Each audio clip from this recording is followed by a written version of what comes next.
নমস্কার, আমি সুমনা। পরিযায়ী পরিবারে আপনাদের সকলকে স্বাগত।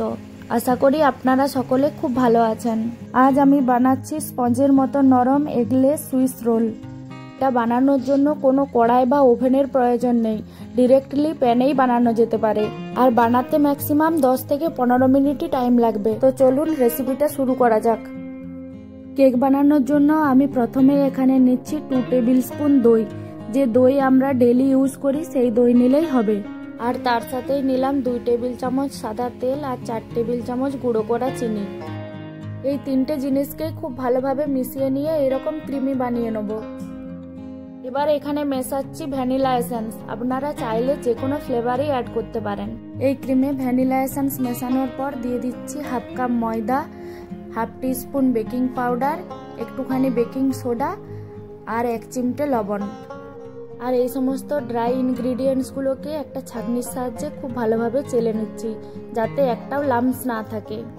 এবার এই উপকরণগুলোকে খুব ভালোভাবে মিশিয়ে নেব। দেখুন, মিশ্রণটা যেহেতু মোটা হয়ে গেছে, তাই একে পাতলা করার জন্য দুধ অ্যাড করব। দুধটা বারে বারে অল্প অল্প করে অ্যাড করব, যাতে মিশ্রণটা খুব বেশি পাতলা না হয়ে যায়। ভালোভাবে মিক্সড করার পর ব্যাটারের থিকনেসটা যেন এইরকম ফিতে টাইপের হয়। তো চলুন, ব্যাটার তৈরি হয়ে গেছে। এবার মোল্ডটাও রেডি করে নিই। আমি এখানে একটা স্টিলের থালা মোল্ড হিসেবে ইউজ করছি।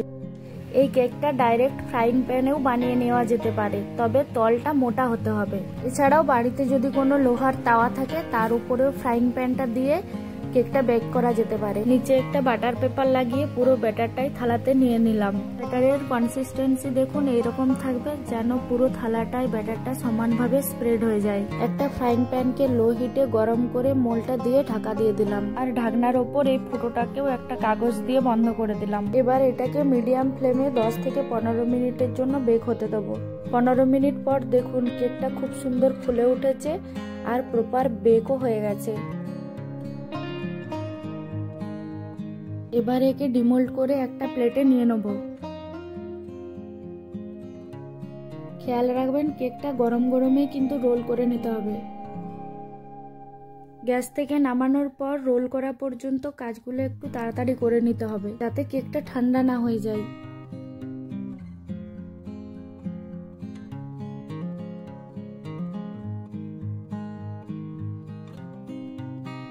এখানে আমি মিক্সড ফ্রুট জ্যাম ইউজ করছি, আর এটাকে জল দিয়ে পাতলা করে রেখেছিলাম।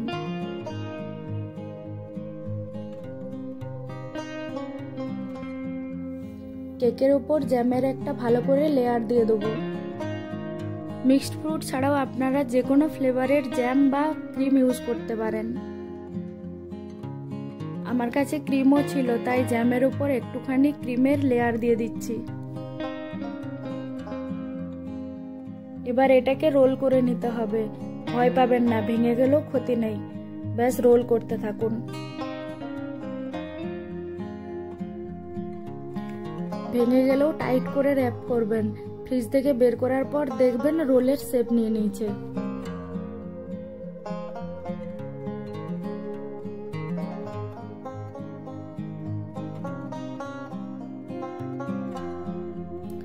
কেকের দুটো সাইড এইভাবে মুড়ে নেব আর ফ্রিজে 1 ঘন্টার জন্য সেট হতে দেবো।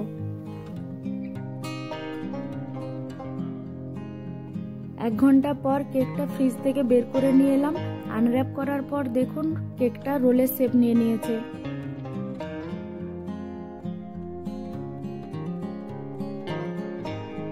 Swiss roll ready. চাইলে আপনারা এটাও খেতে পারেন, কিন্তু আমি এর ওপর একটা জ্যামের প্রলেপ দেবো, আর সেই প্রলেপে শুকনো নারকেলের গুঁড়ো স্প্রিঙ্কেল করব। এতে কেকটা দেখতে যেমন সুন্দর হবে, খেতেও নারকেলের একটা ফ্লেভার আসবে।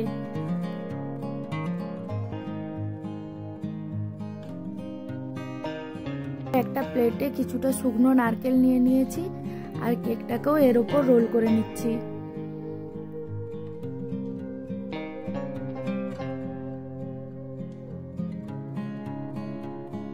এভাবেই নারকেলের গুঁড়োগুলো জ্যামের ওপর ছড়িয়ে নেব।